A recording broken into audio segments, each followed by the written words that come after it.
All right, everyone. I seem to fondly remember the liberals telling me Donald Trump is going to jail, Donald Trump is going to get stopped by, lawfare and stuff, and they wouldn't use that term. Many of them were jovial about the concept. Well, Donald Trump will get stopped. Jack Smith is basically like Batman and stuff like that. He's gonna stop the evildoer from, destroying Gotham City. That was never realistic. At the time, like, what are you talking about? These cases are going to get slow-rolled, number one. They're going to get thrown out if Trump is elected. Indeed, that's what we're seeing here. With like Jack Smith is currently talking to the DOJ and saying, all right, we need to figure out how we're going to end this case because the legal precedent is now that Donald Trump has been elected, we can't do anything about it. So, the liberals, right now they're like, oh, he's going to get away with multiple high crimes and misdemeanors. No, it's more like there's no crime there. And so the case was inevitably going to collapse anyway. It's just that this, it speeds up the process a little bit because there's no way to actually prosecute a sitting president under those premises. And it still does have a possible sentencing for the pre-existing case there with Manhattan. It's not exactly certain what's going to happen with that one. They're probably going to try to shelve sentencing as well. We'll see what happens with that one. But Jack Smith, one of the biggest losers of the election, along with the Krasensteins, although they do profit off of clickbait, so for them, it's a little bit different. Alan Lichtman, we'll be talking about him separately. That'll be a fun one. But the persecutorial lawfare that we've seen, not only against Donald Trump, but against anyone associated with Trump, people that merely supported Trump. You've had attempts to persecute Elon Musk, certainly people like Roger Stone, Giuliani, they've been persecuted. And people as well, and this features into one of Trump's campaign promises to free Ross Ulbricht, which I strongly support. He was effectively given life in prison for running a fucking website, which never really made legal sense. The promise has been made that on day one, Trump's going to release him. I think that's something very, very simple he can do. It's probably the first thing he should do after taking the oath of office. All you got to do is sign your name on a piece of paper that's already been printed up for you to sign. Take you 2 seconds, and then the entire crypto community and everyone that supports online free expression will be very, very happy indeed. Campaign promise made, campaign promise fulfilled. Ta-da! It's going to be a good time had by all. At these legal cases, it's predictable that they were going to collapse. They never really had any legs anyway, though. The thing is, like, the cases were entirely spurious, like the DOJ, like a Mar-a-Lago documents case.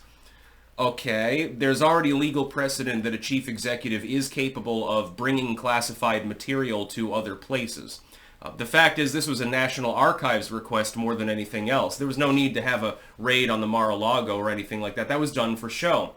What they wanted to do was not actually prosecute Trump. They just wanted to politically persecute Donald Trump. Hey, American people, he's a criminal, he's a felon, you can't vote for him, basically. Well, it didn't work so well now, did it? Neither did calling people Latinx, neither did killing squirrels. None of these things were particularly helpful for the Democratic Party. I'll be talking about my predictions in the live stream later also because I think I knocked it out of the park, actually. One of the highest accuracies for the current cycle, actually, I believe, including for the House and the Senate and some other shits that gone on, including Kamala's concession.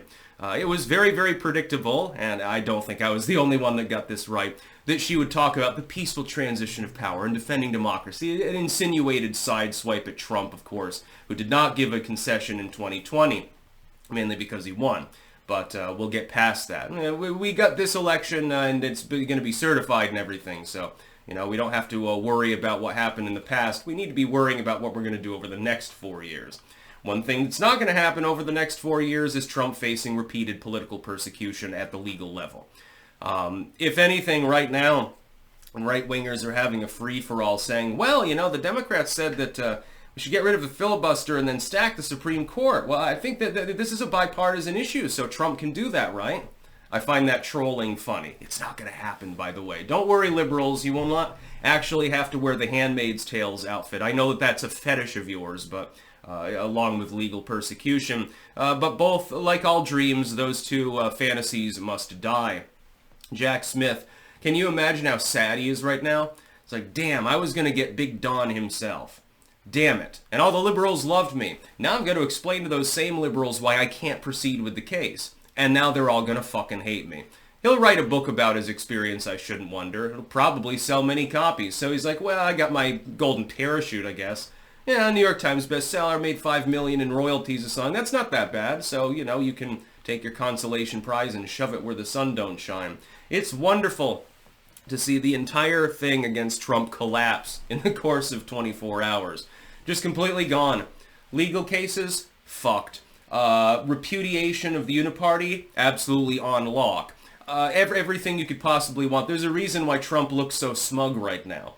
It basically is like the real-life version of Pepe at the moment anytime you see him. He's hilariously happy.